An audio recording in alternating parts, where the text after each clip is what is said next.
আসসালামু আলাইকুম বন্ধুরা, দেখো কত সুন্দর একটা অল হ্যাঙ্গিং নিয়ে চলে এসেছি। দেখতে কিন্তু অনেক বেশি সুন্দর। তো এটা হচ্ছে তোমরা পড়ার টেবিলের সাইডে কিংবা ফ্যানের সুইচের সাইডে লাগালে কিন্তু বেশ সুন্দর দেখা যাবে।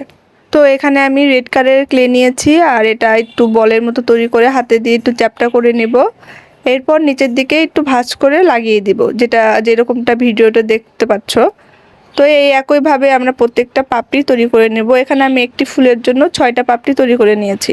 আমার ফুল বানানো কিন্তু এখানে রেডি হয়ে গেছে। এবার আমি সার্কেলটাতে চারপাশে বর্ডার করে দিলাম 2টা কালার দিয়ে। এখন আমি ফুলগুলো এক একটা করে এখানে বসিয়ে নিব। এরপর সবুজ কালারের ক্লে নিয়ে এখানে আমি একটু ডাল দিয়ে দিব। এখন এখানে একটু পাতা তৈরি করে নিব। আর দেখতে কেমন হয়েছে অবশ্যই কমেন্ট করে জানাবে। অল হ্যাঙ্গিং তৈরি করা রেডি। তো দেখতে কেমন হয়েছে কমেন্ট করে জানিও। সাথে থাকার জন্য ধন্যবাদ। আল্লাহ হাফেজ।